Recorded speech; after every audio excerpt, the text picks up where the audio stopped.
Hello, welcome to episode 92 of Checkpoint Chat. I think it's 92 of Checkpoint Chat. Oh God, I hope it's 92. Yeah. It's the remote recording episode. Yeah, this is brand new for us. We're nearly at 100, but South Africa is in lockdown. If you haven't heard by now, if you're listening from South Africa and you haven't heard by now, that's a bit problematic. You were probably one of the runners I saw on the news yesterday. Yeah, arrested, or one of the cyclists arrested. Oh, was there a cyclist as well? Yeah. Did you see the one video? It was like a couple or something. Yeah. And they're just running, and then somebody driving by was recording them, whatever. But the lady's like, What are you doing? The guy's like, I'm recording you running. I'm recording you, you idiot. Oh, it was so funny. I did have a friend in Cape Town who lives in like a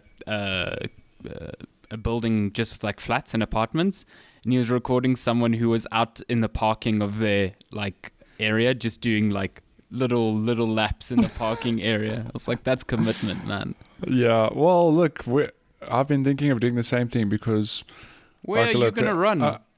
Around the property. I don't know. I'll make a plan. Look, I'm going to try. That property's like a maze. I don't know how you're going to find a route that isn't like turning every seconds. It's just the perimeter. Look, I did a lap. It's about 100 meters. So wow, 5K is going to be 50 laps. Wow, it's going to drive you insane. That's okay. No, I think it's going to drive my in-laws in Lenska insane more. Because imagine like every 20 seconds you just hear. Oh, thank God, silence. And then maybe the tortoises start following you. Oh my God. Well, the one fell in the pond the other day. It was a good time. It fell in the pond? Yeah, she's trying to lay eggs. Oh no. She's fine though. Okay. We just have to keep her. Did she just float? Yeah, it's weird. I don't know. You'll float like if too. She had to go in, you'll float too. If she had to go in head first, I don't know what will happen. God. But she's been in a few times, and I think she is of the species that swims. Okay. But when I found her, she was just like clinging to the side, get me out of here. I'm just like imagining this poor like tortoise just like capsized upside down. And it's the big one. Oh, no. You'll sink. But she won't. She's quite buoyant, or too wide actually. I did enjoy your TikTok the other day of the tortoise running to little baby one. Yeah. Yes, that thing is so fast. Yeah, like picks up speed really quickly. That's the small one. It's like their size is directly proportionate to their speed. Okay. So the big one, very slow, like. It's like when you've eaten a big meal, just like I don't want to move. Yeah, she's like. So yeah, we're recording remotely for the first time ever. So oh God, I hope the quality's fine. Yeah, I hope the quality's fine. I mean, we're using the same mics and whatever, but there's more editing involved. There's no soundboard, so we have no compressor, which sucks. I have a digital compressor, but yeah. It's weird that Audacity doesn't have a built-in compressor, because I was telling you that my streaming software, there's a whole lot of like digital things you can overlay on your audio while you live, you know? Which is super useful, yeah. Yeah, so I can put a noise gate, I can put a compressor. See, Audacity has all of those, but only in post whatever. Yeah. So I can apply a compressor afterwards, but sometimes if your dynamic range, getting all technical here, if your dynamic range is like too much, then doing it in post is like not enough. So yeah, so teething issues. I mean, everyone's under lockdown, so I've been listening to a lot of podcasts in the States that are all even doing remote recordings there. So you like, this quality is shit. Yeah, they're also going through their own teething issues. So it's like everyone is adapting and trying to make it work. Yeah. But yeah, I'm just staring at your face through Discord right now. It's very interesting. It's weird. I can't look you in the eye while I drink my non-existent can of Monster. No, that's the thing that's killing me. Oh my God. No Monster, no Red Bull, and I'm too scared to go out. That dawned on me this morning, yeah, because your petrol station's like, it's not close enough that you could, if you really wanted to be terrible, like sneak away and get one. But it's just far enough that it's like, damn, it's the last really thing I want to do dangerous. is go to the shops, and I'm sure you've seen some photos. There was one doing the rounds yesterday from, I think it was Discam, where like someone went to Discam and like so many of the shelves just had like red tape and plastic on them, being like, oh, these aren't essential items, so you can't buy them. You can't buy them, yeah. Yeah, so, I mean, my God, my laptop screen just went black. What the hell? You were like, oh my God. I was like, Fine, oh I can no, still hear you. my PC, it's gone. It's gone. I'm just double checking Audacity. Okay, still good. Okay, we're good. Yeah, so guys, just bear with us. It's lockdown issues. We're doing our best. Obviously the quality is not going to be as good as it might have been, but I think as long as we're audible and there's no like, we should be fine. I love it when a podcast is just welcome to I might pick up some ambient cat noises on my side. Yeah, I'm waiting for a random lupin or wrestle. Luna to just appear on your webcam. just wait, you'll see a tail. It's actually kind of weird because now I almost expect people to be able to see what we're seeing, but yeah, they can't. You're not on. Oh, I saw cats in the window there though. Oh no, it's a dog. Oh, behind me. No, it's a dog. I think it's Ella. Oh shit. Yeah. Shit. Cats are like, get inside. Lockdown. Yeah, you're not on Twitch, so you don't have to be on. No, I need to organize my chats up. Thanks for the subscribe. Thank you. I did join your Discord yesterday, and I was like, what have I done? Yeah, I would advise just muting it. If you can either it is easier to give you a link so you could join it, so I could just add you as a friend. Yeah, but you can leave it or mute it. Oh, I just closed Discord. Like a normal person. What have I done here? Close. Yeah, I closed Discord. Bye. Jeez, I just saw Cello in there. I was like, no, run away. That guy. Yeah. But how's lockdown been treating you? Oh, it's been fun. So, I mean, I've been working at home for a week, so I'm sort of used likewise. to it. Yeah, you've also been at home for a week. How's it? Is Lenska's also working from home? Yeah, so we're working side by side. Mm-hmm. And it's been really fun, actually. Okay. Been just chilling and chatting, doing work. Has your coffee consumption doubled, tripled? Mine actually hasn't. Like, coffee is one of those things that we get at the office that I enjoy, but it hasn't been hard for me to just not have it. My tea consumption has gone through the roof. My snacking has gone through the roof. It's a problem. That is the actual problem, because there was a thing of like, we're gonna, shops aren't gonna be a daily or every, like, we're not gonna visit regularly, whatever. Yeah. Let's just buy a couple of things to stock up the cupboard, Yeah, and that's the thing. You buy so many things at once, and then you're like, oh, we've got all of this stuff, and it's like, oh no. We've got biscuits, we've got chips, we've got chocolates. Oh dear. And it's just it's got to last you. That's the thing. It's got to last you through this entire lockdown.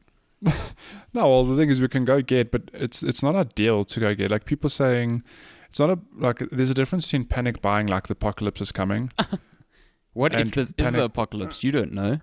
Well, yeah, maybe it is, but there's a difference between that and just buying to have stock of stuff, so you don't have to go out and be with people. Oh, know? Yeah. Yeah. It's been an interesting. Yeah, but it's been interesting to see people's reactions. Like we spoke about earlier, people running. It's like. I know that the government they did initially say, like, no, you can walk your dogs and run. I'm like, okay, I get there's a bit of confusion, but surely you've been in touch with the news and you've realized that they've backpedaled on that. Yeah. Like, I don't know. And also, like, people complaining, like, oh, how dare I not be able to take my dog outside? It's like, you realize what's happening in the world right now. Like, yeah. There are far more important things. Like, honestly, this is a thing of, like, look, I'd love to run and walk the dogs, but I'm not going to do it because I realize that I'm not the only person on this planet. Yeah, and it's like the whole world is under lockdown, but you're worried about, like, whether you can go around the block with your dog. Like, come on. It's actually sad. Like, things like this make you realize how some people are very quick to leave behind any semblance of, like, kindness or, like, I don't know what the word is, but it quickly boils down to, like, every man for himself sort of thing. It's like, come on. There's no empathy. There's also no forward thinking. It's just like, oh, I won't get sick or whatever. It's like, it won't affect me. Yeah. It's not about that. But how many people do you know that have been infected? Do you know anyone? I don't know confirmed cases. Anyone personally that has been infected. I know tangentially of people who know of people who have been infected, but no one I know personally, no. But it just shows you, because it is a thing of, like, there are millions of people in the world and a small percentage of them are getting it, but, like, 2 of Lenska's friends have it. Oh, really? Yeah, and a guy I game with has it as well. Oh, no. So it's like, it's not like tested and everything. Close relatives. Yeah. Wow. But so the one's an architect, for example, and she, like 2 weeks ago, whatever it was, had a meeting with people from France, and we suspect that's where she got it. Yeah. We don't know for sure, but like that's the That would make sense. Though. suspicion. Yeah. And then she saw the other friend, and she's obviously picked it up from her. Then, Damn. yeah. So it's just amazing how you think it won't get you, but like I know 3 people. Yeah, and it just comes from, like you said, it just spreads like wildfire. Like Yeah. it's so easy to spread. Sure. God That's damn. hectic. And But this is why you were in lockdown for a while because you weren't sure as well, eh? Yeah, well, we were in contact with people. So in the early, like I said, the early days, like it was months ago, like 2 weeks ago. The first one of the early cases was the VIT students. Yes, the And med students. we or saw, something. yeah, and we saw someone who was in the same class. Ooh. So we just locked down as a precaution. Like we don't want to, pass that shit on. It's okay, the lockdown's happening. I think it's a very smart move. I do. And I do. let's hope it flattens the curve. Yeah. I don't think people realize that over the next 2 weeks, cases are going to continue to skyrocket. Yes. That It's I only mean, after that. Yeah, it will take like 2 weeks for these measures to start actually having like a noticeable difference, if they have any difference. If that, yeah. If people are sticking to it and being serious about it. And I think the thing that confuses people as well is like flattening the curve doesn't mean that 80-90% of the population isn't going to get sick. That's still going to happen. Yeah. The difference is that they won't all get sick at the same time. At the same It will time, just be over a longer period. It's like you are still likely going to get this thing. It is very, very likely. But the chances of you having a ventilator if you need it will be much greater if it's not like millions of people. It's spread out, yeah. You don't want to have happen what's happening in Italy, where they're having to choose who gets ventilators Who and lives, who doesn't. yeah. It's That's it's insane, madness. Yeah. So that's what we're trying to avoid. So shame you can't walk your dog for 3 weeks. Fucking get a grip. Walk your dog. Walk your dog in your around your garden. garden. Walk him up and down Play with your your dog. living room. Like 3 Be weeks, like me. You will not die. Like honestly, there are far more people in ways. Oh, there's a Luna. Luna, that's the wild Luna. Wrong way. Where'd she go? Oh yeah, she's on her perch. But the one positive thing about lockdown is that it, especially if you're a gamer, it's more time to play video games. That's true. And for some reason, there's lots of video games all at once now. It's madness. There are so many. Madness. Well, I think it's we're going to get a lot now, and there's going to be a weird quiet period because I'm sure a lot of stuff's going to be pushed out. I just hope that you aren't buying physical games because those things are going to be delayed to hell and back. Like we're in lockdown till April 16th, so physical versions of Resident Evil and Final Fantasy 7. I did see yesterday on Reddit, I don't know where in the world it is, but there are Final Fantasy copies out in the wild. Yeah, already. Like that is 2 weeks ahead of schedule. So well, I mean, locally that nearly happened with us with Resident Evil 3. That did happen. I've seen people with copies. Oh, you've seen people with copies. Oh, but I mean, there was communication that this game's available tomorrow. Yeah. And I messaged you. I'm like, this game's out in like 10 days still. Yeah, it would be a week early. Essentially, what the hell's going on? Yeah. It was the same with Persona 5 as well. Yeah, and they backpedaled the next day saying it was a printing error. But I did see some some people on Twitter showing copies of them. So people got them copies. People broke lockdown to get them. Well, it was before lockdown, I guess. So I went out the day before lockdown and I couldn't get anything done. It was just madness everywhere. So yeah, everyone was clogging up them stores. But like you said, this is a great time for video games. That's what we talk about here on Checkpoint Chat. Talk about video games. When you're not talking about the apocalypse. Yeah, when we're not talking about the potential apocalypse. What have you been playing? What's up? What did I play this week? Have you finished Ori, by the way? No, I've been enjoying that in my own you're taking that as a comfort food. Yeah. Okay, cool. I'm about 10 hours in now. Okay. And let me tell you, the more I play that game, the better it gets. So I'm playing it on hard. And it's got elements of other games, especially in terms of difficulty, that really appeal to me. So I enjoy Dark Souls, I enjoy Celeste because they push me in that, like I'll bash my head against a wall, but then I figure it out and I feel really good about life. I'm like, yes, I solved this problem. So Ori, I mean, I've mentioned that they've really dialed up the combat a lot. So, and I've mentioned combat rounds before. I ended up finding one that is, I don't know, there's not levels per se, but I found one that I don't think I was meant to do until much later. So the enemies had a lot of health. I didn't have a lot of health, and I died a lot. But I insisted on doing it, and it was a lot of fun. But even just that aside, like, this game has actual bosses now, like bosses with health bars. And I fought a boss the other day, and it was really challenging. But it was that same sort of, I want to call it a Dark Souls-esque whatever, but it was that same sort of thrill of like, there's this huge health bar. I need to learn this enemy's patterns. I need to chip away.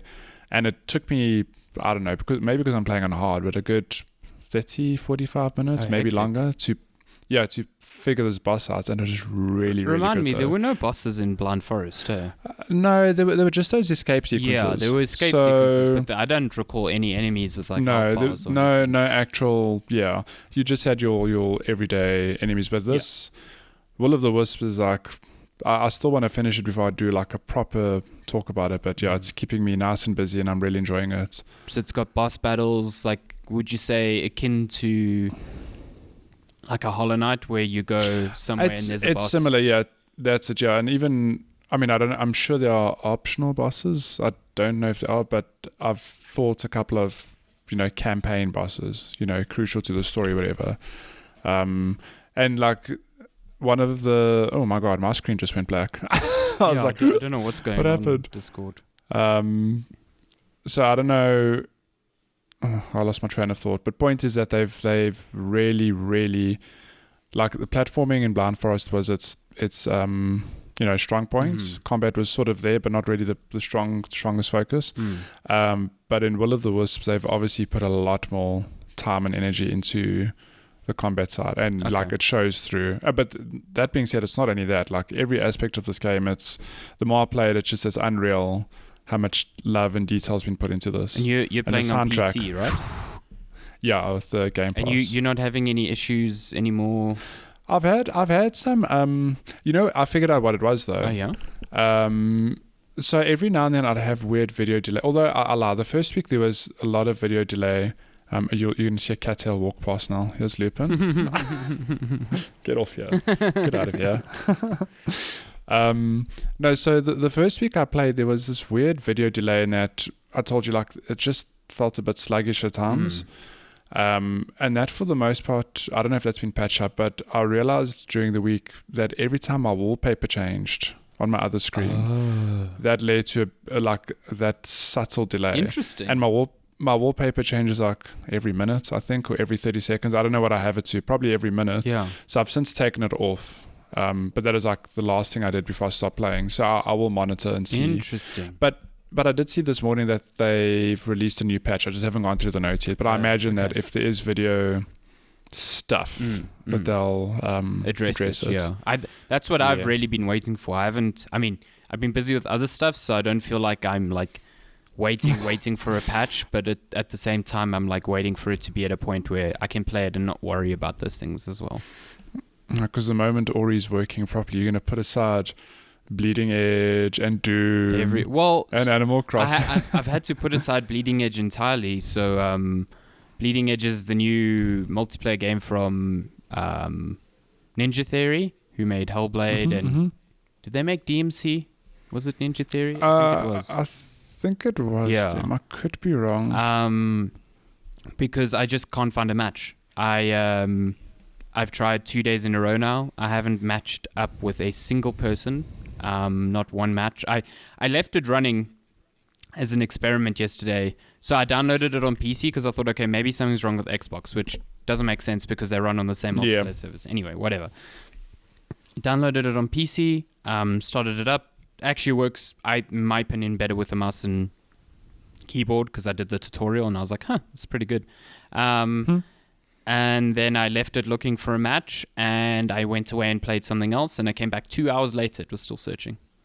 Oh my word. Yeah.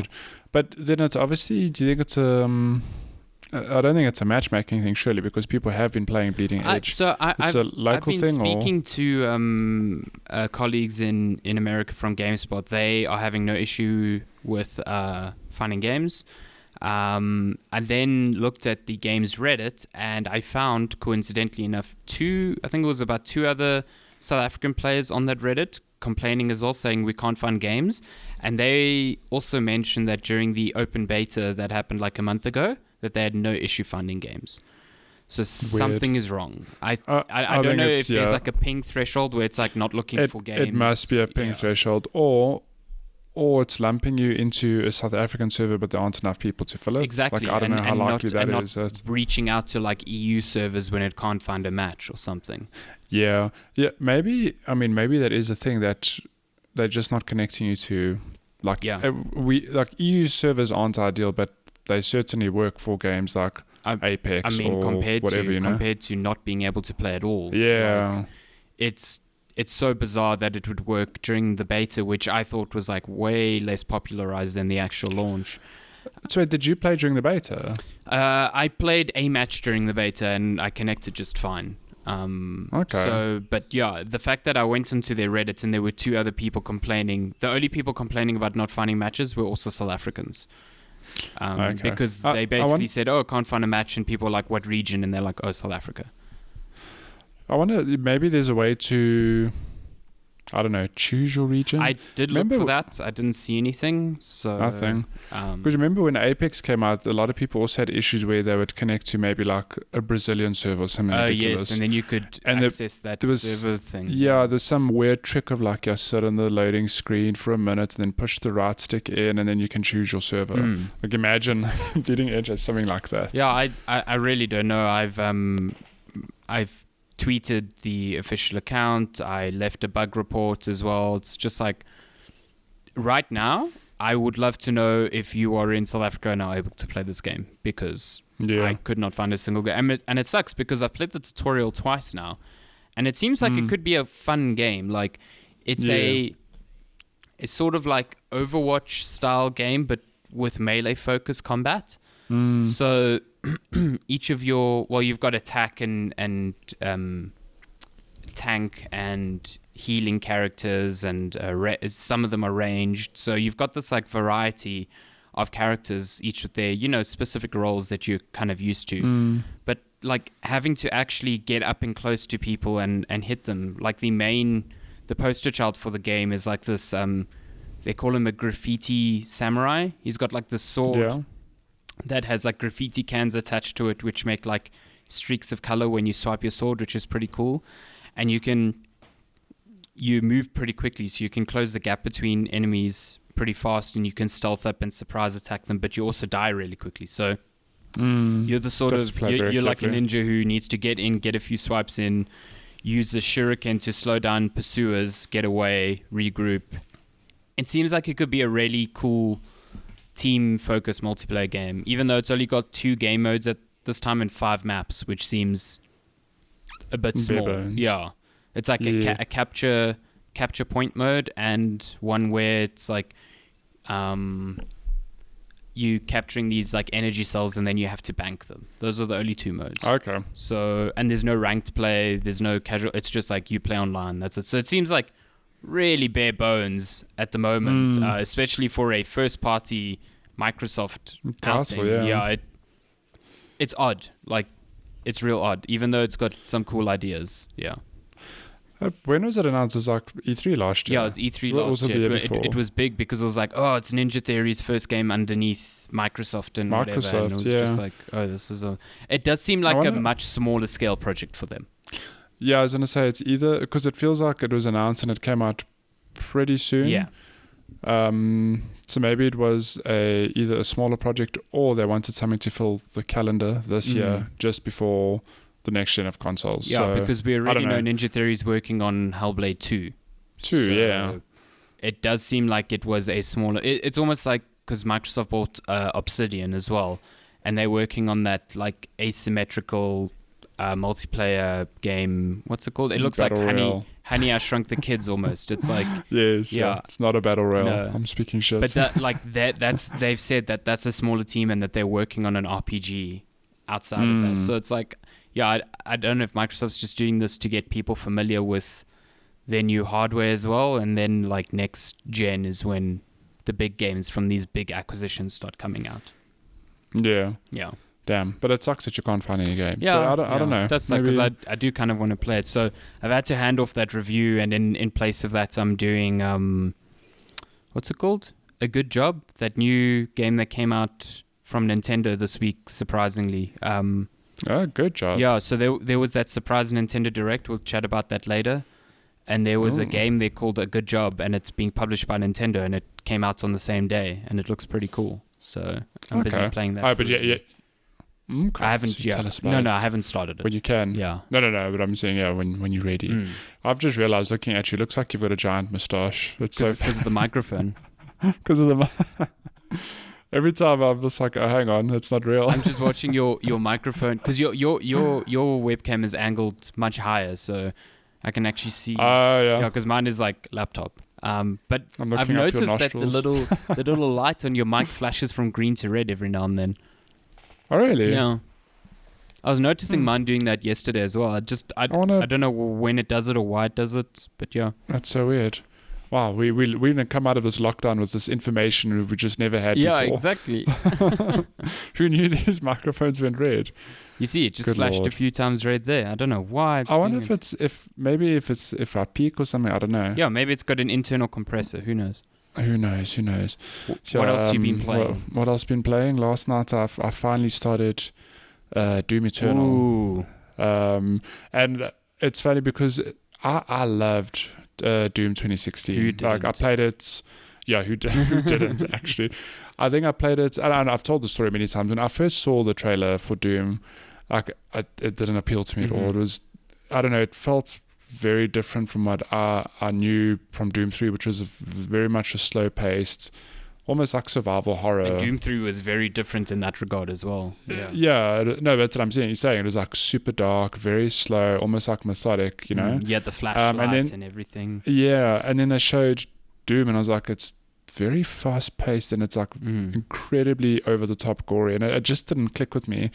I mean, the trailer initially, but then when I saw the reviews and I saw it on sale like a year or two that followed, I picked it up, and like that game is incredible. It's funny because I don't know why it put me off, because it very much followed the formula of the original Doom, which is like, you have to be very quick in mowing down these hordes of enemies, you know, constantly move through moving.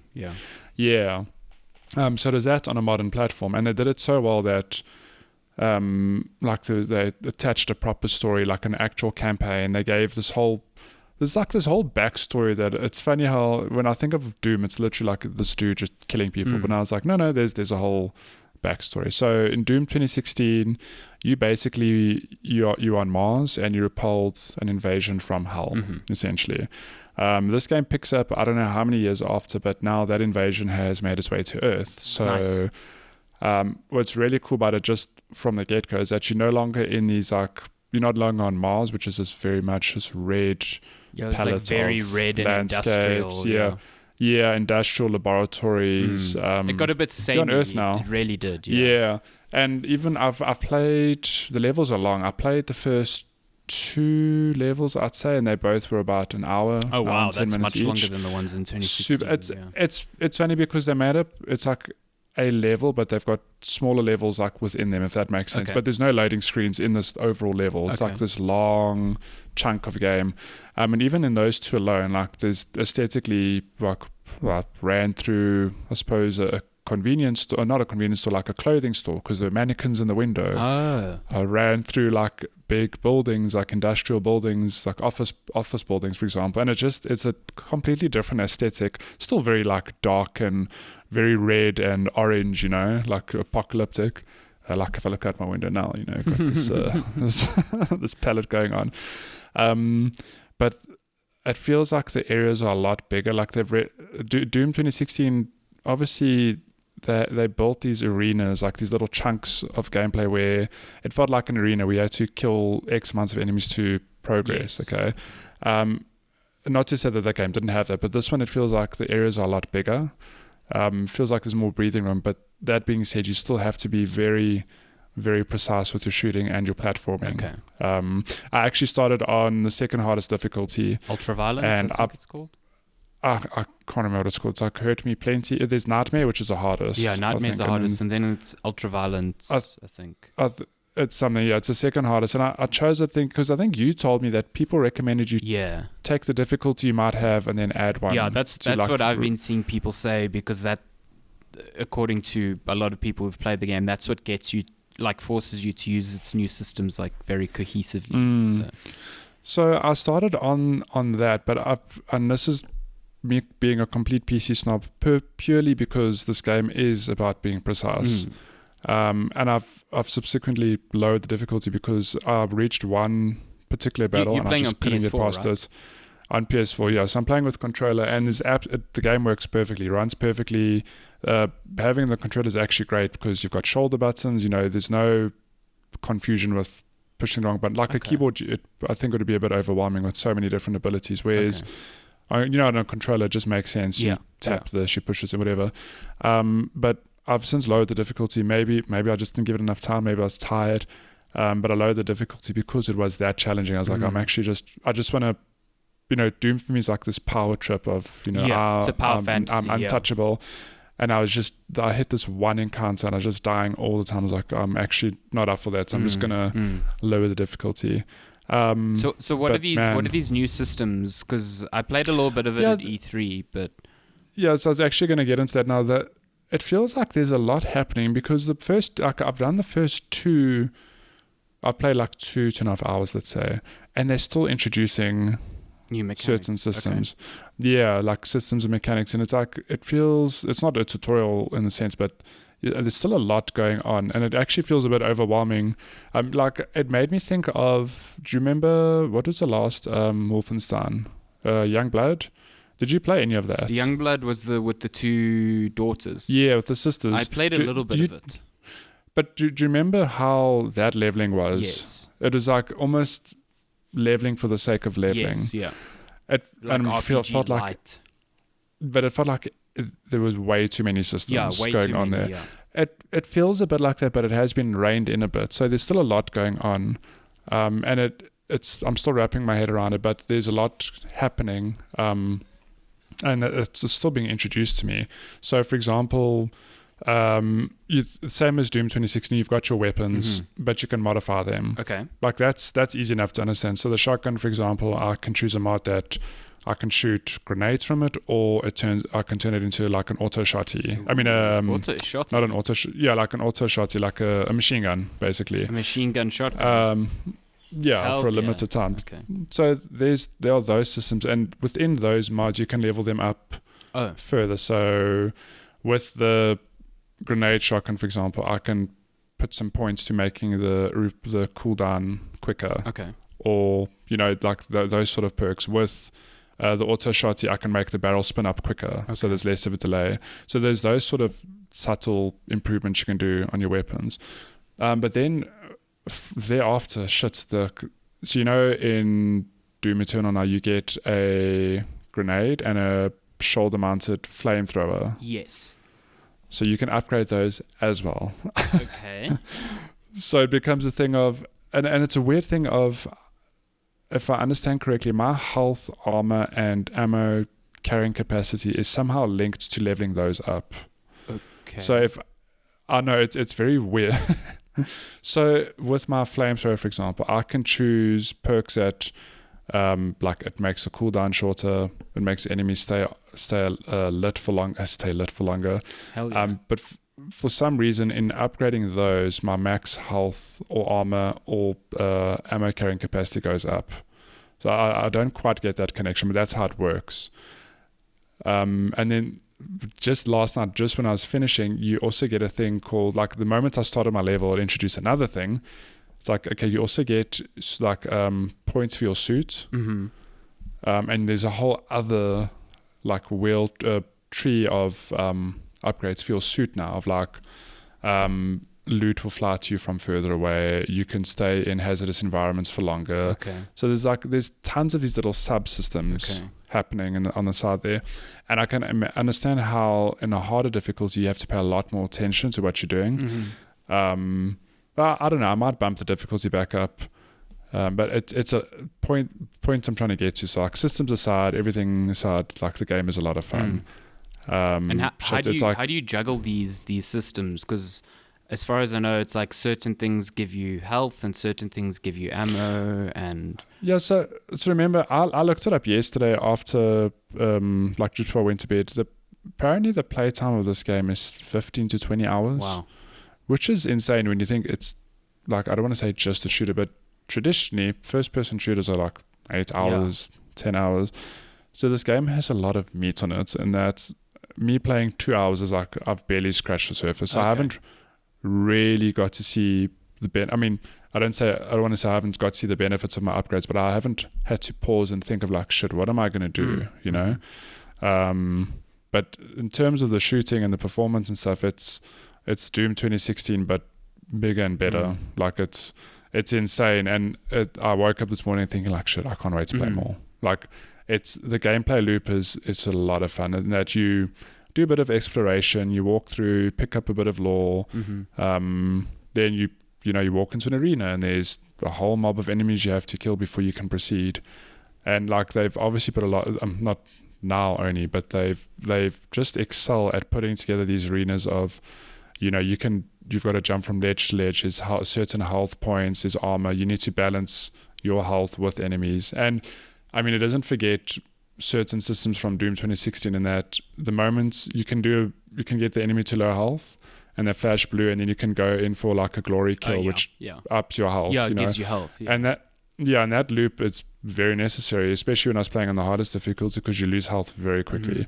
So it becomes like this weird dance of like, shoot that enemy, run up to them, do a glory kill, get my health, turn around, kill that other enemy, get a glory kill, so I get my health back up. I think also, if I'm not mistaken, if you flamethrower enemies and kill them, you get armor. And you shoot them, you get armor now. Okay. Yeah, so there really are a lot of things to consider, and like I said, I'm still really getting into the game, but despite that, it's been a lot of fun. Like I've really been enjoying it. Sweet. Yeah, I'm glad that it performs well on console as well. It looks really pretty. It runs as well. it runs perfectly on console, 60 FPS, and like I imagine it looks better on PC, but it sure as hell is pretty on PlayStation regardless. And like I don't know what engine is it built on? It's a new one, so it's ITX. Is it a new one? So Doom 2016 was using ITX 6, so this is a new version. Okay, so I never played that on play. I mean, I played Doom 2016 on PC, and again, like performance-wise, was great. But there's something unreal about this game. Like you load into this big level once off, and if you die, like I died a couple of times, the load time isn't long at all. Oh, okay. Like I'm in and out of that game so quickly. And yeah, the performance-wise, the arenas you walk into, some of them are massive, and that makes the harder difficulty a bit easier to like take. If it's like, okay, I died, but also it's not taking me that much time to get back in. There's no Fallen Order load times happening. Yeah. Good lord, that on I mean on PC that was mitigated, but on PS4 that was a fucking nightmare. It is only mitigated on PC by having a really nice SSD. Yeah, exactly. Yeah. Shit. Yeah, but that's Doom. I'll definitely play more of that. I actually am very excited to dive back into that. Sweet. So, that's cool. You're lekker, man. Yeah. I've just been mostly this week I've been keeping up with Animal Crossing. That's been my my comfort food throughout the week.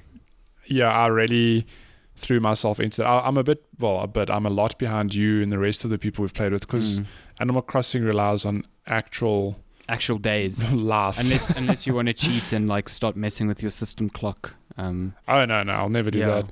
But I mean, so for those of you who don't know, Animal Crossing, like you might do something like an in-game.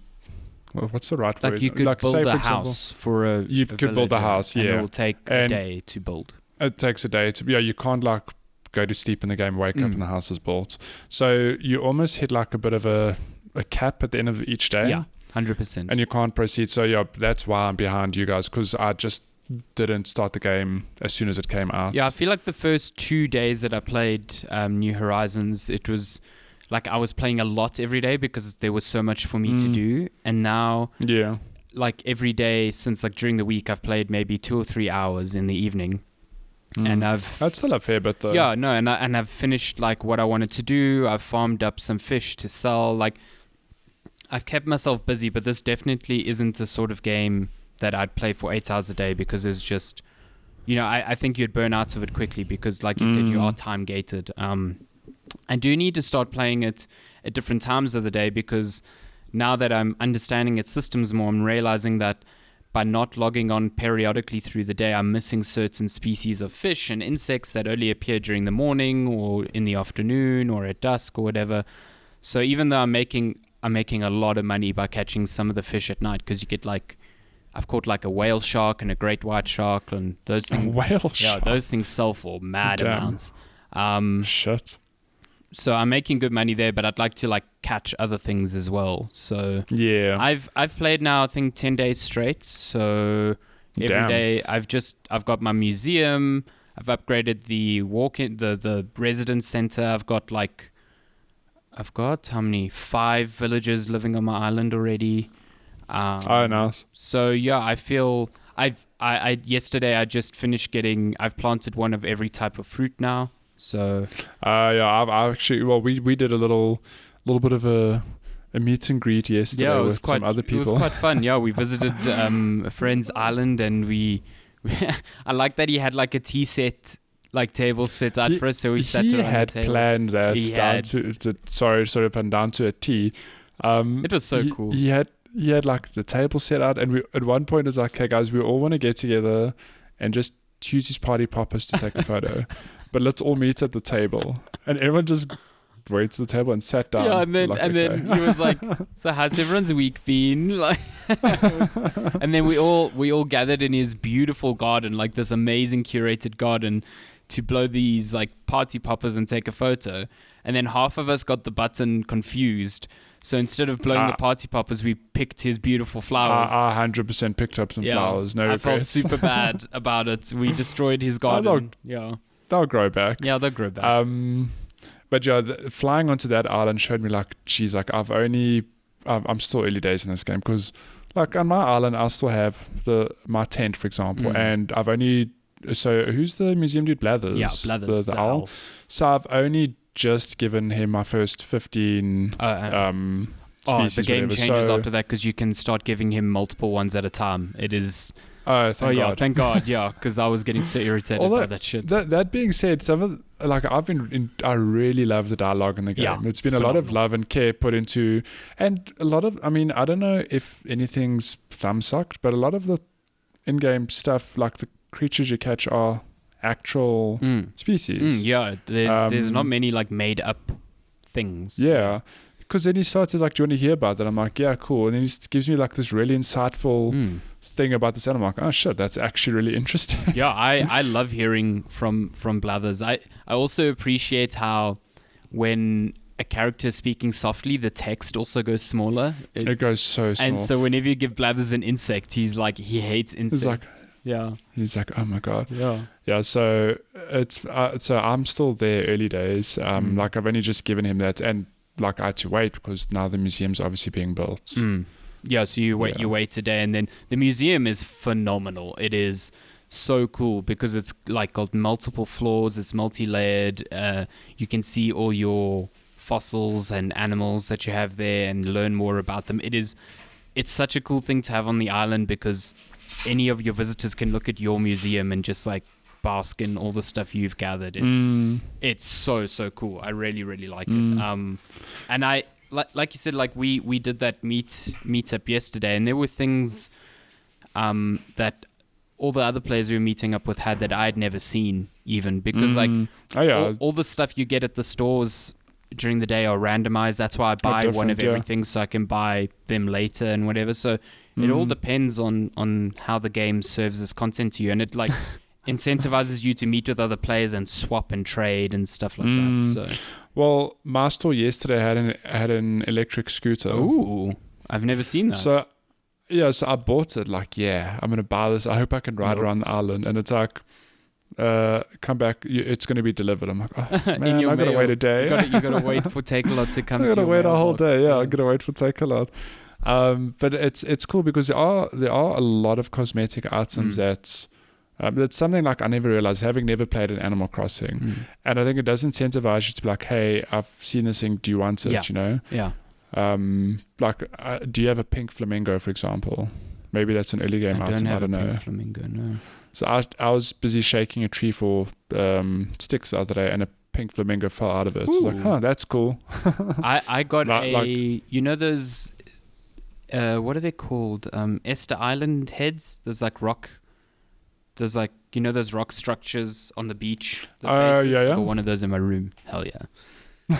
My room has no semblance of feng shui. It's amazing. I've got a car bed, so whenever I get into the bed, the lights at the end light up. It's very cool. Did you make race noises? It beeps when I get into it. So I like jump into the bed and it goes beep beep, and then the lights turn on. It's ridiculous. Oh, did you just smiled your life like, yes, it's so good. It's so good. But I mean, it's funny because like, so I was playing sitting next to Lensky yesterday, and I just wanted to gauge her reaction, because the thing is, I'm so immersed in the game, but I'm sure if you say to someone else, like the friend we were playing with yesterday said he was sitting on his porch just talking to us, and his neighbors must feel like, what the shit's going on, you know? But I was telling Lensky like, oh, like I'm going to plant this now. Oh shit, like there's a wasp nest, I'm going to run away. Oh, I got stung, you know? Wasps. It's like, oh, now I need to do this because Blathers wants this insect. Oh, there's no fossils here. And she's just like, what the hell? Yeah, what are you doing? What are you talking But when you're about? immersed in the game, so like if I had to tell her, oh man, I just got into my race car, she'd probably be like, okay, like how could you not appreciate this? It's a race car that beeps when I climb into it. Like last night, I spent about an hour repositioning all my fruit trees so that it was easier for me to navigate them. Like, So one thing I wanted to touch on is that you've looked up a lot of guides to like get you into the game. So for that reason, I've decided not to, purely because I want to see how I can discover stuff myself. But obviously, like I've heard in conversation, like you've told me you can plant a money tree, for example, and that's fine. But I'm trying to see how far I can get and how much I can figure out without. Yeah, the game doesn't surface a lot. Like no, but there are some things that they do tell you, like do you know you can hit rocks? Yeah, so I don't know if it's Timmy or Tommy, one of the two, but one of them was like you told me, I remember, about, you know, if you hit a rock, money will come out of it, but if you eat a fruit and hit the rock, it'll break the rock, get destroyed, whatever. My bad.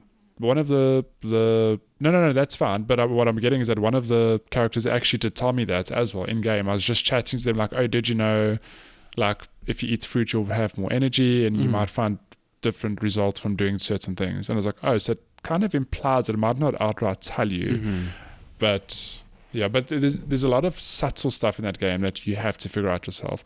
Like you probably laughed at me, but I only figured out maybe after day one that you can shake a tree to get sticks out of it. Oh yeah, I did laugh at you. Whereas like, because early days you don't need a lot of sticks. Yeah. Like the game starts as like, I need 5 sticks to do something. Like, okay, I'm going to run around the island and there's sticks lying around.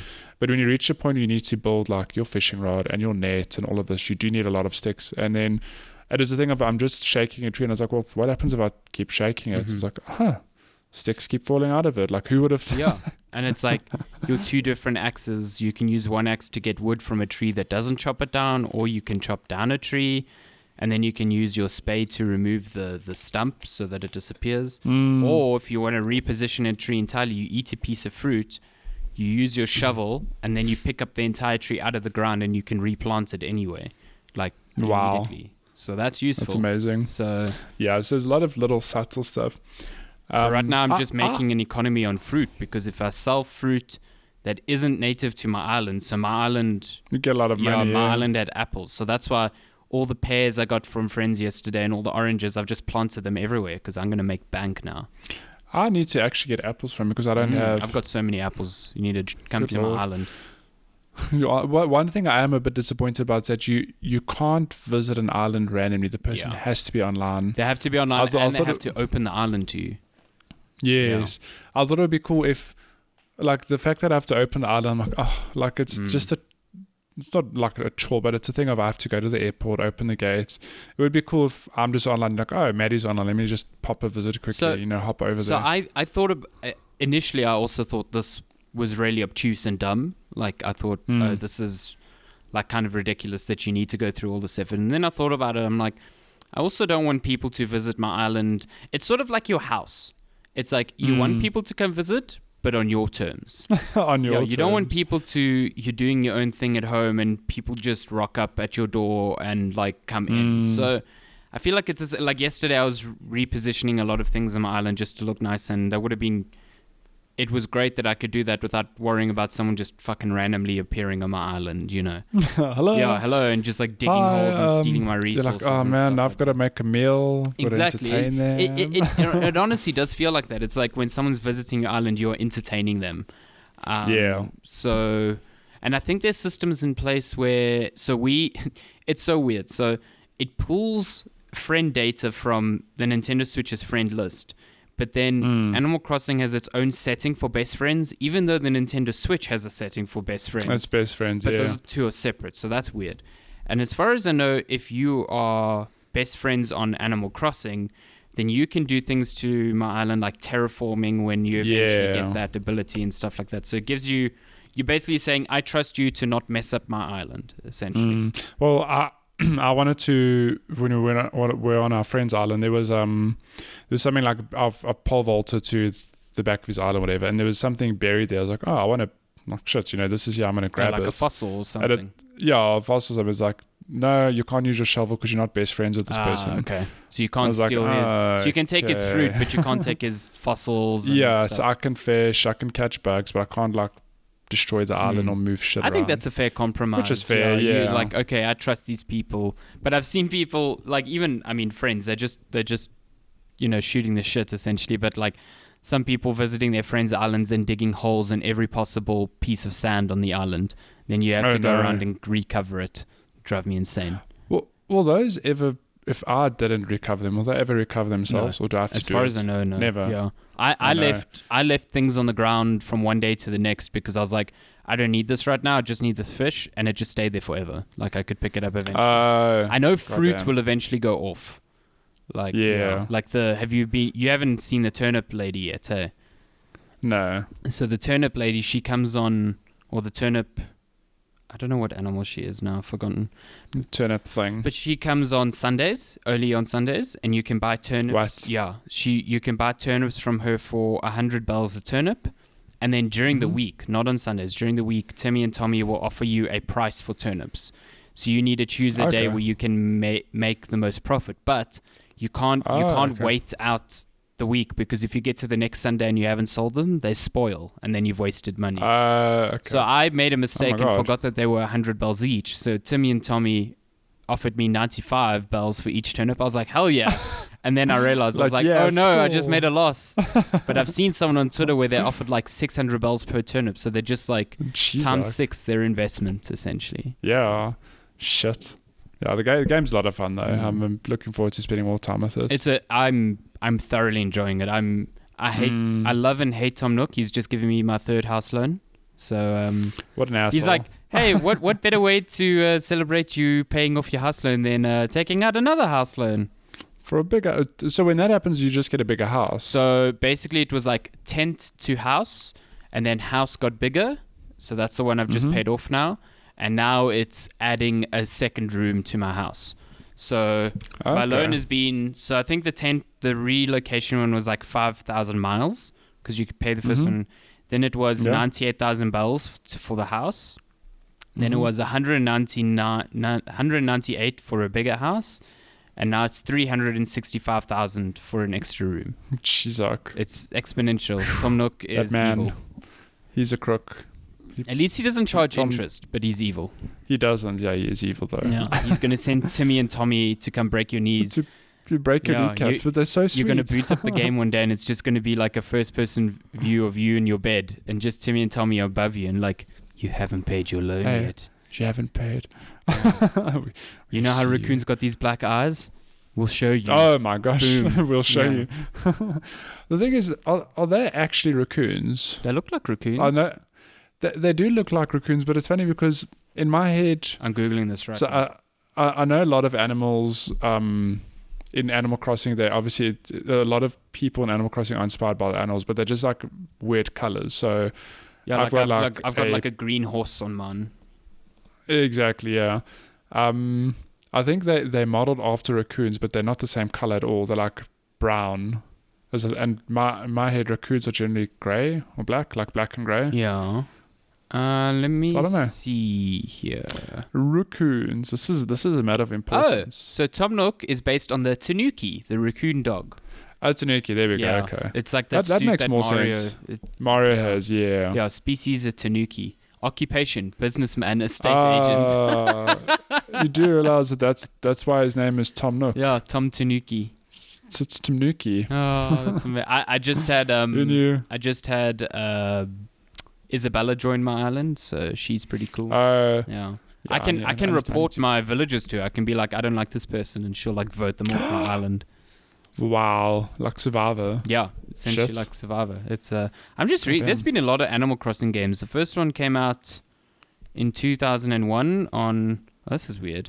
So there was one on Nintendo 64 called Do Butsu no Mori, which I guess was just the Japanese one. And then on GameCube, Animal Crossing. Then there was one on DS in 2005. It was a film. Holy shit. Okay. Right. I wanted to know though, so this one you're on an island. With the other ones, it wasn't a tropical getaway. I think it was more you're building a town or something. Yeah, so as far as I know, in the other ones, you had like an established town and you were just adding to it. Okay. Yeah. That's quite cool that they've changed up the aesthetic. Yeah, so there's been one on Wii, then 3DS. Then there was another one on 3DS. Then there was one on Wii U. Then there was that garbage one on mobile called Pocket Camp. So I can see why people have been looking forward to this, because the last core one was kind of like New Leaf, which came out in 2012. Yes. She's like 8 years ago. Yeah. Holy moly. People been wanting to play Animal Crossing. Yeah. Oh, well, that's the games we've been playing this week. That's actually a lot. Goddamn. Yeah, and it's just gonna. I mean, we've got next week is Resident Evil 3. Oh boy. Hot damn. Cannot. Much excited. Should we look at? Much scared as well. Should we look at games releases? Whoa, my internet is getting so bad now. I think this thing is affecting. Game. Okay, we're looking at games releasing between March 28th and April 3rd. We're in April. Can you believe it? I was like, it's not April today. It's April next week. Holy shit. Oh my god, yeah. And there's a lot of stuff coming out. So let's see. March 31st on PS4, Persona 5 Royal. Very excited for that. Review. It's got like 96 on Metacritic. It's reviewed so well. Just for people who don't know, it's the core game, but it's with some extra content. Yeah, so it's the core game. It's got a whole new place where you can hang out with your pals. So a whole new like area on the map. It's got more social links that you can make. So social links are like links with characters that affect your ability to craft certain persona and the power of them. Then the biggest change, obviously, is a new confidant, which is like a party member. So she's a new character who joins the school that wasn't in the original, and she becomes a part of the Phantom Thieves party. So you've got a new character, a new persona to kind of add to your party, and she integrates herself into the story. So yeah, I'm excited to see that. God damn. So that's Persona 5 Royal. Got Zombie Army Trilogy coming to Switch on March 31st. That's like your Left 4 Dead sort of shooter, as far as I know, because Zombie Army 4 came out recently, and I think Darren really liked it. It was like a... on that note, World War Z is free on Epic at the moment. Yes, you should grab that. That's a fun game. Which, it's so funny though, because it's like, it's just given the global crisis it's facing, it's like, you know what? Just take this game and go shoot people. Yeah, please just go shoot zombies and pray to God we don't get to this point. Yeah. She's like, okay, what's next? Bubble Bobble Friends 4. Hell yeah. Coming on Switch, but only in North America on March 31st. I love Bubble Bobble, and I haven't played a Bubble Bobble in I haven't played a ages. Bubble Bobble in years. Yeah, but it's sort of like a puzzle game, sort of like Peggle. It's like everyone's played it, and it's been ages since a new one. Yeah. Speaking of which, there's a game on Apple Arcade and PC and Switch called Round Guard, which is like Peggle mixed with Diablo. It's like a Peggle roguelike. It's really good. That sounds awesome. You should give that a go. Just need the time, man. The Complex, which is like an FMV type game, coming to PC, PS4, Xbox One, and Switch on March 31st. Then we've got Resident Evil 3, PC, Xbox One, and PS4, April 3rd. That is the big one for this week. I'm super stoked for that. Did you ever get around to playing the demo? No. I still haven't played it, no, but I think I will it's just good. before this comes out. I desperately want to play this game. It's like it's short. Yeah, it's like you said, it's like 30 minutes. So. Yeah. And then the last game coming out on April 3rd as well is something I only saw for the first time this week. It's called In Other Waters. So it's like this. It's got this really cool aesthetic. You're basically an AI who's guiding a botanist through this like alien planet. And it just if you can, you need to like Google the trailer for this. Whoever's listening, when you have time, In Other Waters. It just looks really interesting and unique. And I'd never seen it until last week, and now I'm keen to give it a go. In Other Waters. Damn, look at this aesthetic. Yeah, it's beautiful. Ooh, it's absolutely beautiful. Wow, super pretty. Yeah, and it looks really, really cool. So yeah, I'm keen to give that a go. That's out on Switch and PC. Switch. So that's it. April's actually looking quite... I mean, it's got big ones like Resident Evil and Final Fantasy, but then it's like... That's pretty much it. Yeah, it's interesting because up until May, May has Last of Us 2. Thereafter, I don't know, like what other big releases are out this year? Yeah, it's interesting because it's like there's no E3, so what happens? But what's especially weird and what I think is going to happen is with this whole, South Africa's not the only one in lockdown. A lot of places are, a lot of people working remotely, or there's going to be a lot of delays essentially. Oh, yeah. So I do wonder, there's going to be like this May, June, July is generally a quiet period anyway. So I wonder if like come July, August, September, whatever, if we're just not going to have AAA releases because, this Corona's delayed things. Well, yeah, it impacts it. Yeah, I mean, we're even seeing impacts now already, like Resident Evil and Final Fantasy. Physical copies are not going to get out when they need to. So. I'm curious to see if The Last of Us 2 will still launch. Yeah, I'm also very curious. Because not only is it crunch time, but I do wonder if there might be like it's a bit of a heavy game to release, given that that there's an actual pandemic. I'm actually kind of surprised Final Fantasy didn't get pushed back because like Square Enix has been every week giving updates saying, hey, physical copies are probably going to be affected, this and that. Like, I think if anyone's further out, I think maybe for Square Enix, it was just like it got really bad too close to launch. But I think, like you said, for The Last of Us, like if they know they cannot launch physical copies on the same day as digital, they'll push it back. There's no way they're going to do half. I mean, and like, so we'll get to that now. Nintendo did have a mini direct, but like what? We've just had Animal Crossing. Okay, what else does Nintendo have planned for this year? Yeah. Like we don't actually know first party stuff. Yeah. So I don't know. It's weird. Because like by this point, they've been really good at the Switch throughout the whole Switch's lifetime. Of like they'll do say 6 months at a time and say, okay, here's what you can expect. But it's like one big game a month, let's say. And then when those games run out, it's like, oh, here's a direct. Here's your next 6 months. Am I mad in imagining that it's just been a very long time since we've had an actual direct from them? Yeah, I mean April. This mini direct was cool, like to have all of a sudden, but it was just news of a lot of ports and a lot of smaller games coming to Nintendo Switch. It wasn't like here's your little update on Breath of the Wild 2 or something like that. So I still feel like there needs to be like a big, massive direct. So, but speaking of the direct, they called it a mini one, but it was like 30 minutes long. Still a lot of stuff in it. Like, don't get me wrong, there's a lot coming to the Switch, but I'm just dying to hear about Breath of the Wild 2, a new Mario, or I don't know, like what is their next first party hits that they're planning, whatever. Yeah. So basically, we had announcements of Borderlands and Bioshock collections coming to Nintendo Switch. So that's Bioshock 1, 2, and Infinite, along with Borderlands 1, 2, and the pre-sequel, not 3. They're coming to... And XCOM 2? Yeah, XCOM 2 as well, which is awesome. I think out of all of that, that's the one I'm most excited for, because XCOM on a handheld platform, I think they already have them on PC, if I'm not PC, of course they have them on PC, on mobile, if I'm not mistaken. Yeah. So, yeah, I'm keen for that. at the very least, so you did mention there are ports coming.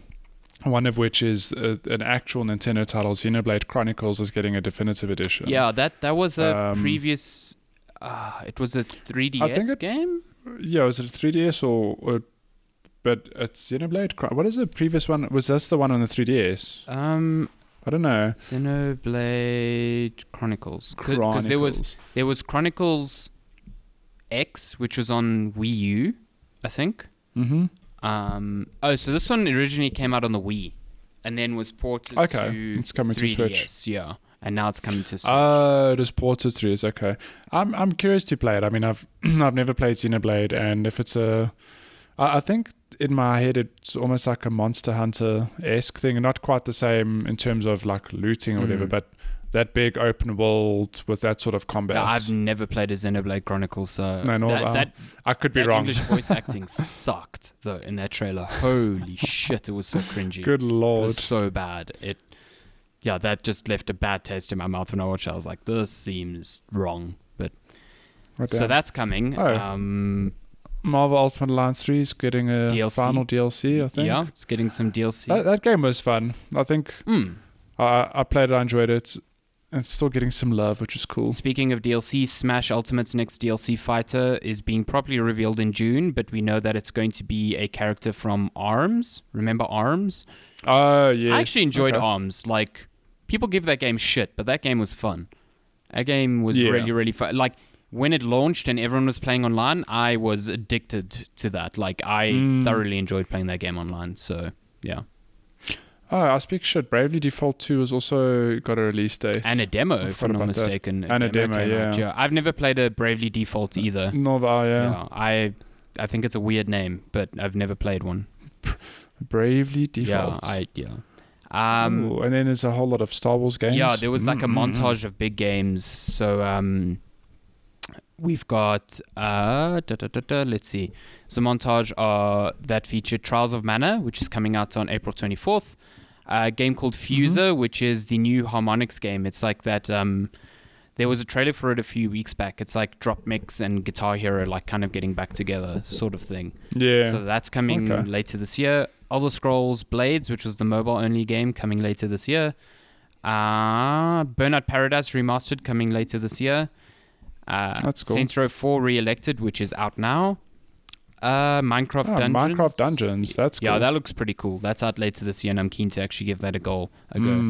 Legend of Heroes, Trails of Cold Steel 3. I have no fucking clue what that shit is. Mr. Driller Drillland. What?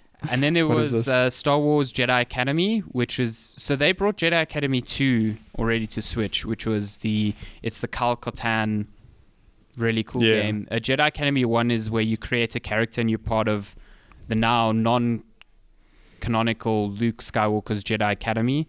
I know. So that's cool. They also announced that they're bringing the Pod Racer game to Switch, which is fucking awesome, I think. I never played it, but I know a lot of people I played that game, and I really enjoyed that. So, other smaller announcements are like Catherine Full Body coming July. Have you ever played Catherine? Yes, I have. I really like Catherine. Is it good? Yeah. It's I've heard a lot of It's really good. It's also a lot shorter because it's made by the same team who did Persona, but you can finish Catherine in like 9-10 hours. So that's not bad. Yeah, and its story is... I think the story is really good. So I do want to play Full Body because I haven't played Full Body. So yeah, that's most of it. That's most of the Nintendo stuff. What other news? What other news from this week? I don't know. Doom Eternal smashing sales records of Doom 2016. Doom Eternal's also already like broken its best sales records for 2016 from Doom 2016, which is wild because I think Doom 2016 did very well. Yeah, Doom 2016 did incredibly well, but I think people were also a bit more hesitant of it at first because they were like, "Oh, it's a new Doom. They're not sending out review copies. It seems a bit weird." Goddamn. But yeah, and Animal Crossing has also become the fastest selling Switch game in Japan. It sold 1.8 million copies in Japan during its opening week. That's insane. And drove Switch sales up to 400,000 during that week, which is better than when the Switch launched, which is unbelievable. Wow.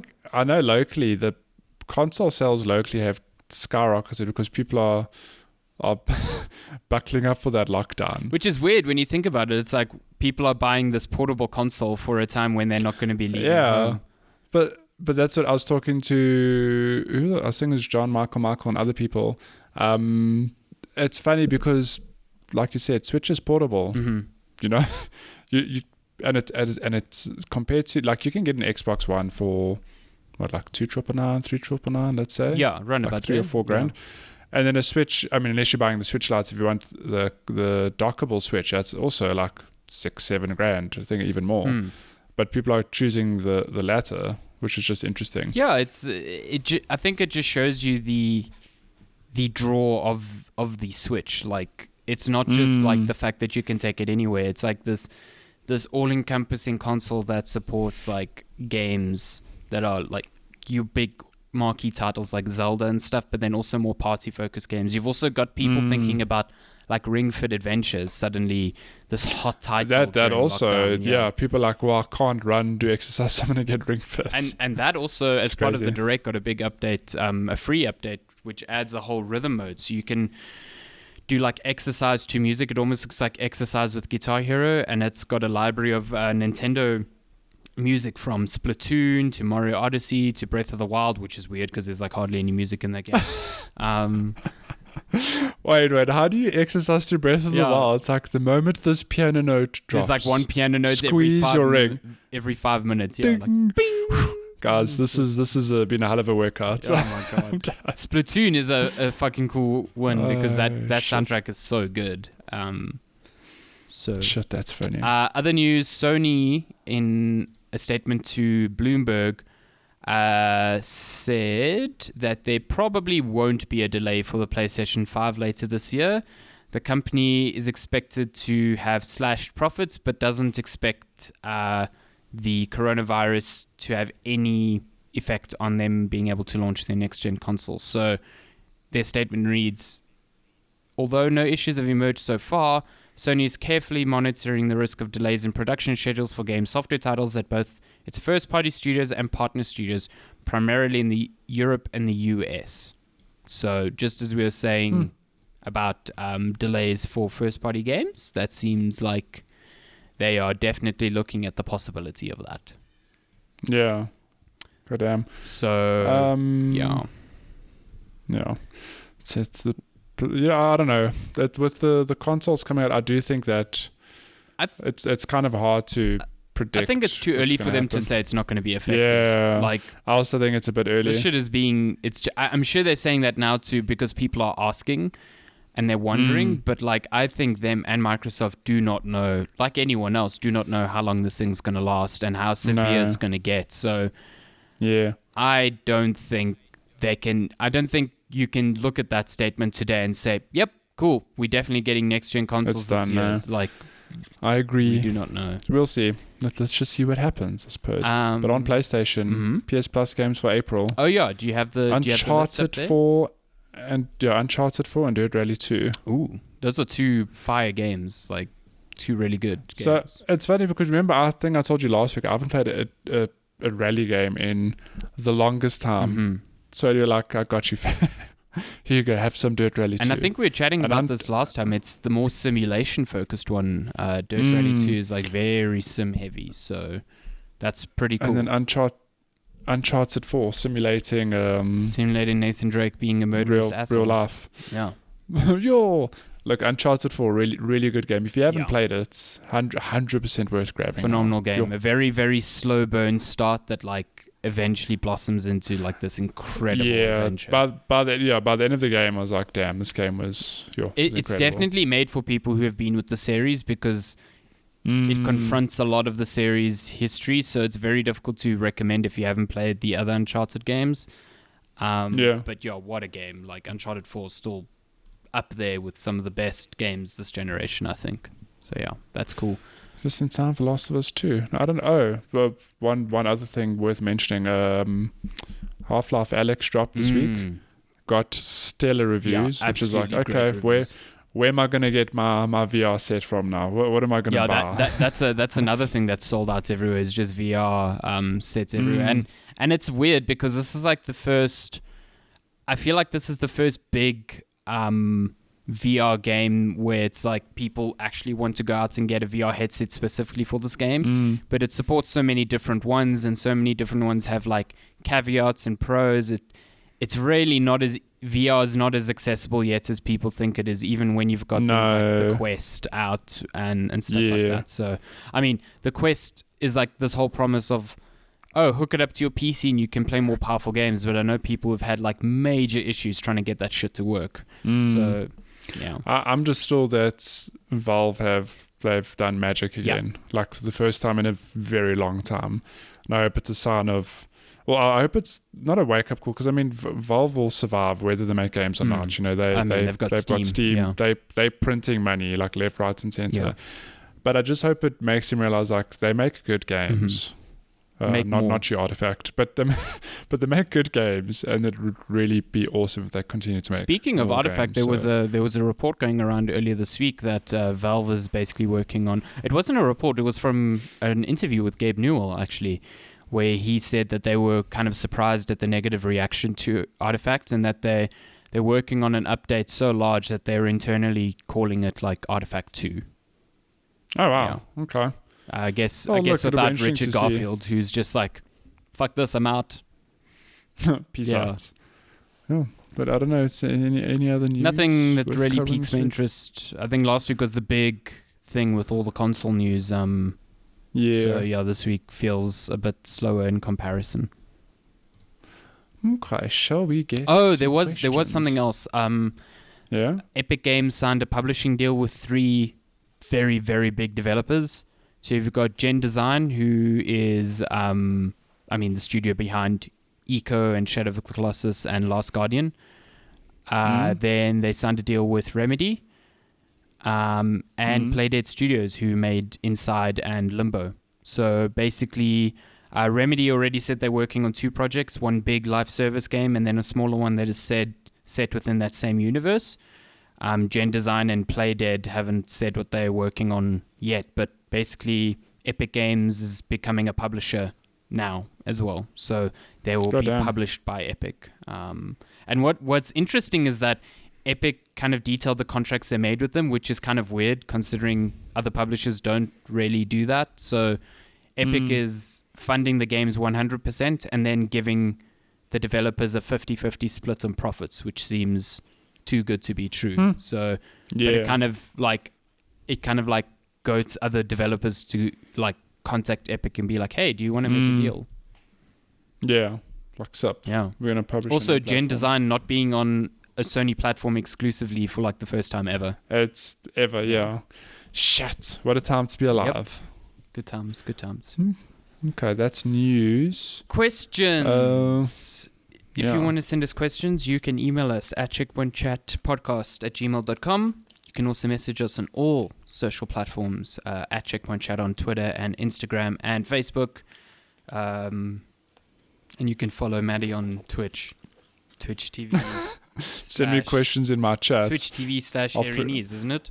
I'll forget about them if you ask me in chat. Send Matty. What are you actually streaming lately? On you know what I didn't talk about? I'll talk about it next week. I completely forgot about it. I finished Undertale.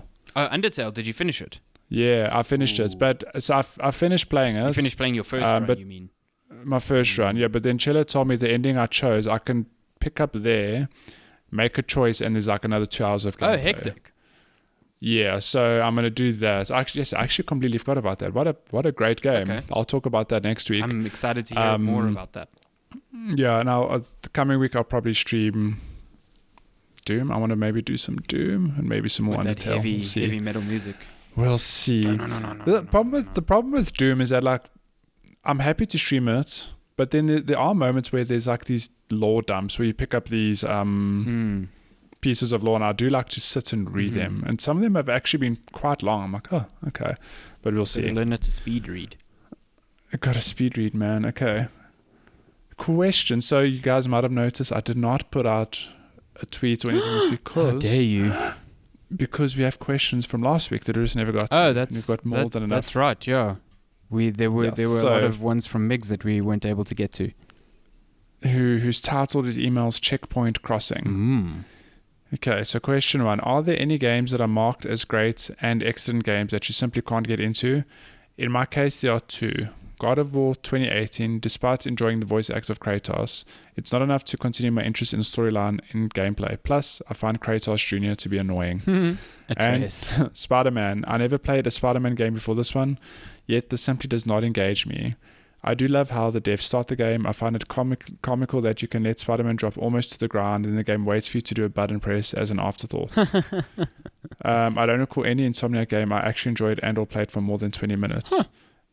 So, for example, Insomniac games I touched are Sunset Overdrive, Ratchet & Clank, Resistance, and Spyro. So, Migs, it's interesting because God of War 2018, everyone I know who's played it has loved it.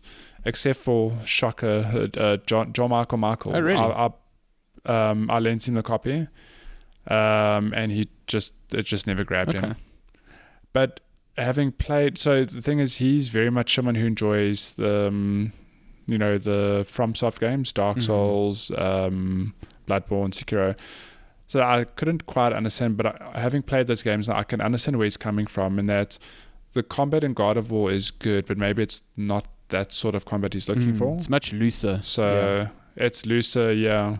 So you're not alone, Megs. Yeah, I mean, God of War at least.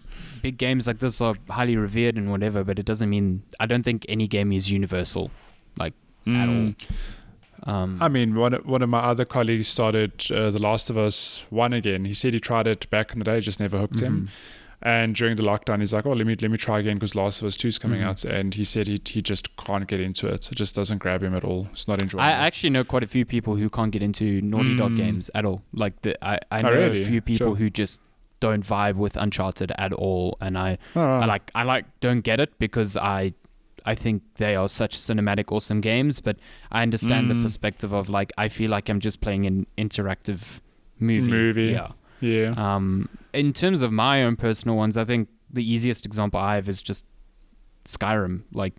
People adore that game. People have lost hundreds of hours. And I just don't. I can't. I finished the story and I have not touched it since. And I'm just I felt super unsatisfied at the end. I get people saying, "Are you playing it the wrong way? It's not really about the story and whatever." But it's just well, that's not really what I play an RPG for. Then I'm not there for the emergent. Yeah.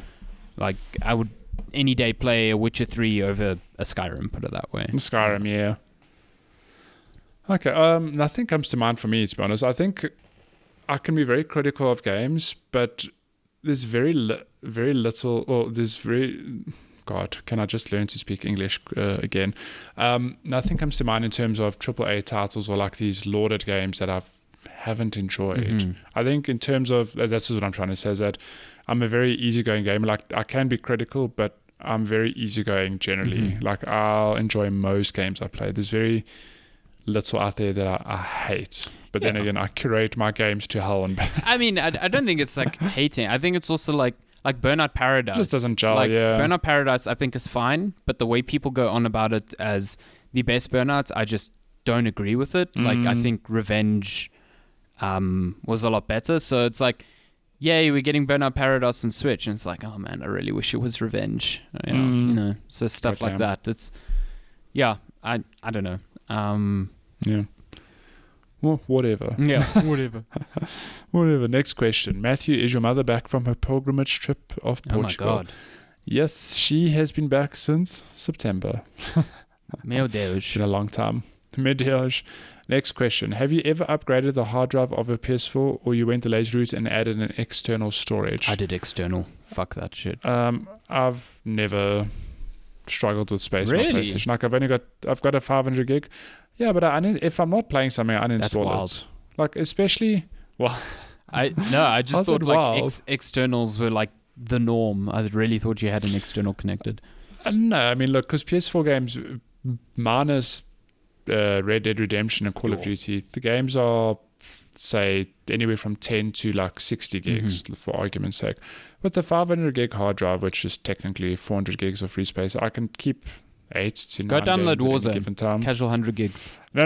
Yeah, that's what I'm saying. Like, take that aside. But other than that, I've got more than enough space to juggle between like 6 to 8 to 9 games, whatever it is. So, and with Fiber, it's the thing of, I don't know, the only time it'll ever be a problem if on a whim I want to play a game now and I don't have it. And it's a big game. And it's a big game. But other than that, like, I've never thought to upgrade my space. I mean, that might change with the PS5 because if it's an 850 gig hard drive and games are as big as they are, and they're going to continue to get bigger. I just really hope that the thing that both, I think, Microsoft and Sony have been talking about comes to fruition, where you are able to install parts of games. So like, I want to play Doom Eternal, but I know I'm never going to play the multiplayer. Let me just download the single player. Like, that'd be rad. Yeah. Okay, next question. I just pushed spacebar on my keyboard and I had a heart attack thinking I paused my recording. That would have been wild. That would have sucked. That would have sucked to edit that in. Yeah. Holy hell. Okay, Alessandro, since you're in a large family... Oh, okay, so remember, these questions are from last week, so this one's a bit time sensitive. Alessandro, since you're in a large family unit, what have you guys been doing preparing for the corona pandemic? I have a few supplies for a family unit of 3, but not sure what else I should do. My family unit is 3 as well. I don't know how that's What about all your dogs? Do you have enough food for your dogs? Fair enough. Okay, I wasn't thinking of the dogs. I was just thinking of humans, and I'm like, it's only 3 of us here. I don't know. We have a lot of dog food. We always have a lot of dog food on hand. Yeah. And like the lockdown's in effect, sure, but it's like you can still go out in emergencies if you need like food. So dog food has been deemed an essential, just FYI, so don't worry. Vets are also essential services, but I know they have their own. Our vet got like really strict. They're like, if you need to bring your animal, you need to call us beforehand. Then you come in and they come and get the animal from your car. You don't come into the practice. Oh, wow, yeah. Like it's all intent, which is good. All these things sound strict and whatever, but like it's good. So. Goddamn. Oh, and he said, P.S. We all know Matthew and Lenska will just be helicoptered to the Microsoft bunker. Wow. Well, I'm speaking from there right now. Yeah, Phil Spencer's just helicoptered all his favorite PR people to the Microsoft bunker. Matthew, has your commute to the Barbosa compound been a faster trip than normal or no change at all? Wow. Well, last week it's much of a much. It's because I get to you early enough anyway on a Saturday morning for the most part when there's no traffic. Nothing changed. Well, last week. now we remote. We would have remoted last week, but we couldn't get the setup figured out in time, so we just we threw caution to the wind. Yeah. And then last question, do you guys prefer earphones or headphones and why?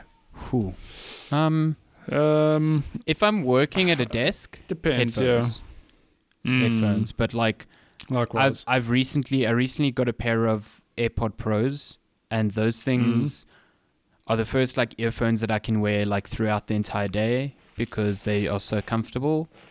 And they do this thing where they use the holes in it to push pressure out from in your ear to the outside, so it actually doesn't feel like I have anything in my ear, which is really nice. Yeah. What sorcery is this? Yeah, exactly. That's why, because normally earphones after an hour, you just like feel like you've been underwater for an hour, and I hate it. So, yeah, those AirPod Pros, pretty fucking good. Goddamn. Yeah, I prefer. I'm exactly the same as you. I prefer headphones for work. For gaming, headphones. All of that's generally headphones, but the only time I use earphones is when I go running. Yeah, because basically when I just can't run with headphones. No, I see, even at the gym, I see people with headphones. I'm just like, I can't, like, that's earphones. But have you ever found issue with like a pair of headphones to fit with glasses? Because that was the thing I had to get used to when I first got glasses. I was like, it's actually, so remember my, I don't think I spoke about this, or did we talk about this? I broke a pair of headphones a couple of weeks ago. I think so. Did we talk about it on air? I don't know if we spoke about it on air, yeah. So in looking to buy a new set of headphones, it never crossed my mind that I need to consider glasses, and that actually popped up in a couple of reviews I read, like, and I wear glasses and it's comfortable or it's not the greatest. Because I've never really, I don't know if it's my frames or just I've been lucky with headphones, but it's never been an issue with anything I've worn. I've actually, just before I got these Arctis headphones that I have now, I had the HyperX Kingston ones, which were awesome with glasses. And then I got a pair of cheaper wireless Corsair ones, and those are the ones I ended up selling because they just weren't great with glasses. That was like the main reason. I was just like constantly feeling uncomfortable. So shit. Yeah. But okay, that is all the questions. Ooh. Oh yeah, because you didn't send out a call, so we never got new ones. I didn't. That's it. Yeah, and we are 1 hour and a half mark. If you want to send us questions at sorry, I'm yawning. checkpointchatpodcast@gmail.com. On Twitter @checkpointchat, same as on Instagram. You can DM us. If self-isolation is driving you a bit loony, you can send us questions about how you are self-isolating, what you're playing. You can check in on Matty's streams. He's streaming every day now during isolation. Tuesdays and Thursdays. Oh yeah, every day. I don't have a day job. No, Matty doesn't have a day job. No. I mean, he's just streaming 24/7 every day. I actually feel super fortunate to have a job nowadays because I know a lot of personal friends who have lost jobs, and it's terrifying. So if you are in that situation and you're going through some rough times, sorry, and hang in there. Things will definitely get better. But let us know. Let us know how your life is going in isolation. Yeah. Hit us up. I mean, what are you going to do? Just call the Ghostbusters. Everyone's sitting at home. That's weird. When I had someone yesterday ask me, "So what you doing this weekend?" I'm like, staying at home. Yeah, you're like, dog, what are you doing this week? If you're going out, I'll find you. Yeah. It's almost like a test. It's like, what are you doing? The movies, you're like, calling the police. We've got another one. Yeah, I got another one. Get this man in jail. That's been episode 92. 92. Checkpoint Chat. You're lucky, man. What a time. Sorry, guys, again, sorry if the quality is not up to par, but we are doing the best we can done remotely. This as well. Hopefully... We almost made it to 100 without having to do remote recording. Yeah, it's true. But we'll get through it and we'll improve as we go. But give us feedback. Let us know what's happening. We will check in with you next week. And hopefully we would have played Resident Evil by then. Oh my God, I can't wait. So excited. Thank you. Stars. Thank you so much for listening. See you next week. Bye. Goodbye.